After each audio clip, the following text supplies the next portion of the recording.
les sujets qui sont abordés dans cet engagement, c'est les sujets de notre vie. On va naître, on va être malade, on va avoir des épisodes, soit pour ses proches. On mourra un jour, il faut s'y faire. Et donc on va passer dans des moments où on va devoir, on aura peut-être des problèmes en matière de santé, par rapport à sa santé, par rapport à la santé des autres, ou en tout cas d'être en relation avec le système de santé. Donc c'est des sujets qui nous touchent au plus profond et en tout cas qui touchent chacun de soi ou ses proches. Et donc c'est des vrais... Les questionnements qui ont trait à la santé, c'est des vraies questions de citoyens, vraiment d'acteurs de la cité. Et que de pouvoir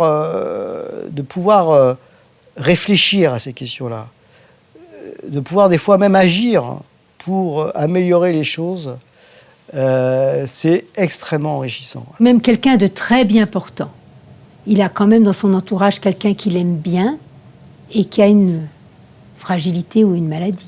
Puisqu'il y a 1 personne sur 4 en France, dans le monde entier, qui souffre de maladie mentale. 1 personne sur 4, c'est quand même beaucoup, hein.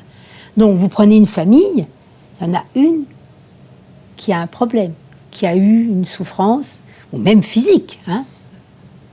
Donc quand vous avez votre mère malade, votre père malade, regardez, et je leur dirais, surtout, avant de regarder la maladie, avant d'être dans la toute-puissance, on va te guérir, accompagner la souffrance. Accompagner la personne, c'est une personne à part entière, elle a des sentiments, accompagnez-la.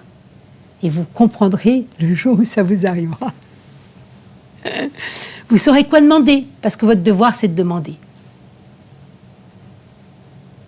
Il me semble qu'aujourd'hui, et je l'ai entendu dire pendant longtemps à propos du VIH, et puis maintenant à propos des droits des patients, c'est comme si finalement les premières générations, ceux qui ont traversé, qui étaient actifs pendant les 10 premières années, c'est comme si on avait tout obtenu, et qu'aujourd'hui il n'y avait plus rien à faire, ou que l'essentiel était fait. Et je pense que ça c'est une erreur d'information, une erreur de jugement, un manque d'expérience. Il y a toujours des nouveaux dossiers, des nouvelles dimensions à investiguer. Il y a toute une série de questions sur lesquelles on n'a pas abouti. Les droits conquis sont toujours des conquêtes fragiles. Et il faut toujours se battre pour les défendre. Et il faudra reprendre ces combats-là, parce que la volonté, malheureusement, parce que c'est comme ça, la volonté du contrôle des populations, la volonté de mettre des conditions à l'exercice d'un certain nombre de droits, alors même que ce sont des droits fondamentaux, sera toujours une volonté forte. Les grands enjeux, c'est de faire progresser la démocratie sanitaire. C'est compliqué dans un paysage où on voit qu'il y a des corporatismes très importants, des forces de lobby très fortes, des enjeux économiques qui sont également extrêmement puissants et des souhaits d'économie de la santé qui font que les décisions politiques, leur principal moteur aujourd'hui, c'est de faire des économies. Voilà, donc faire exister l'intérêt des patients, la qualité des soins dans cet univers, c'est un vrai défi. Et je pense que c'est le défi des associations de patients pour les années qui viennent.